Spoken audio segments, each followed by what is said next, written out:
My name is Fredrick Emery. I'm a domestic violence survivor. I met the young lady, when I just joined the military. She was already in the military for maybe about 3 years. So she had me on age for about 4 to 5 years. The relationship started as any normal relationship would, dating, things of that sort, having fun, enjoying each other's presence.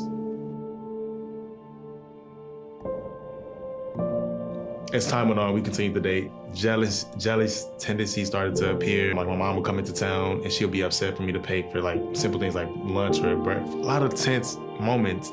When arguments occurred, it was just immediately name calling, attacking. It was never just a mellow conversation. Like it was always 0 to 10. It was a time where we were driving, we had just left breakfast, and she was upset. And she actually threw her whole tray of food on me while I was driving. This is the first time I could actually recall like it was kind of chaotic. And shortly after that, that's when like actual violence started to occur.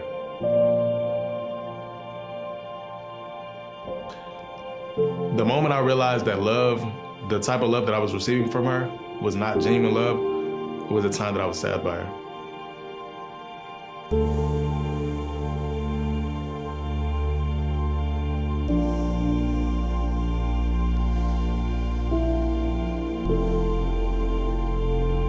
She gets there, so she walks up to my car. It's in like a secluded, dark area. Once she gets to my car, like she literally pulls out a huge knife. She says, call your mom right now, I'm about to kill you. I'm about to stab you in your jugular. So the moment I turned around to actually grab my phone after telling me like maybe 3 to 4 times, I literally turned around to grab my phone, and that's when she stabs me. I immediately grab both of her wrists. We fall on the ground. And while on top of her tussling, she slices my tricep, which required like 26 staples.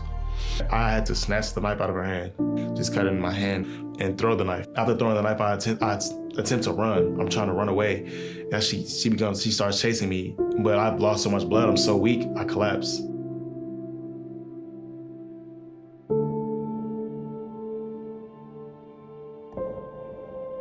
I was stabbed by her 3 times. One in the chest, which collapsed my lungs, and I also broke my 2 ribs. I was also stabbed across my tricep as well as my hand. The DA out there, they were attempting to reach out to me. They wanted medical documents, they wanted statements and things of that sort. But I wasn't willing to cooperate. I wasn't willing to cooperate pretty much because of the stigma behind like domestic violence in men and how it's pretty much frowned upon in like, I say within the community, like it's not looked upon to be able to say like, okay, I was attacked by this woman and just be accepted by it. And so the charges were dropped. Like these were pretty much like attempted murder charges that were dropped because of the stigma, my fear of just even speaking out. In my eyes, it was embarrassing, but now I'm capable of saying that it's not okay. It affected me. I was diagnosed with PTSD, anxiety, depression, insomnia, and it's just like vivid flashbacks of the incident.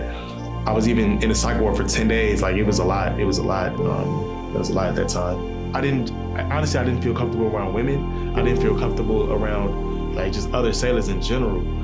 And once I went to my captain to ask him to be out of the military, he told me he'll only give me other than honorable discharge. And at the time, I'm just not in the right state of mind. I literally just got out the psych ward. I'm literally on all these medications.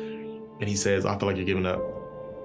And that was not it. So the next day I tell him, I think this is what I want to do. I do believe I don't want to be in the military anymore. I'm just not there anymore. Not knowing what the other honorable discharge comes with or the severity of the benefits that I don't receive, I took it. And now, like, I don't receive benefits. I don't receive my military benefits. And she's still in the Navy today.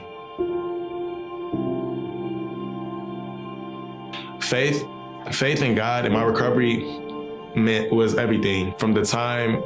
Even going into the psych ward, it was new. It was something never before experienced or never imagined a place I would ever be. But faith, it got me through it.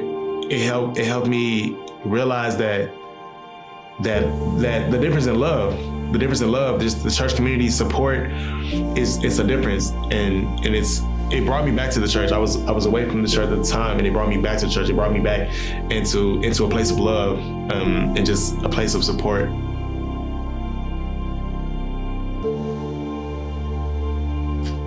if you're in a relationship that's not genuine love, and there is domestic violence in the relationship, you have to remove yourself. You have to remove yourself, because there's no telling to what extent it could lead to. Today it may be funny games, laughter, but to what extent will it, will boundaries be set? Things like this have to be spoken about early. Boundaries have to be set.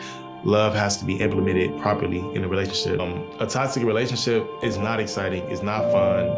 At first, like me being young, I thought it was okay. I thought that's what love was. A toxic love it's not genuine love. It's a difference. Speak to someone. Speak to positive women in your life, to positive male figures in your life. Speak to someone. Speak to a friend, because stigma is a real thing, and it could be seen as embarrassing, because everyone has their opinion upon the situation who has never been in the situation. So definitely speak to someone, a loved one who you can trust. My name is Fredrick Emery. I'm a domestic violence survivor.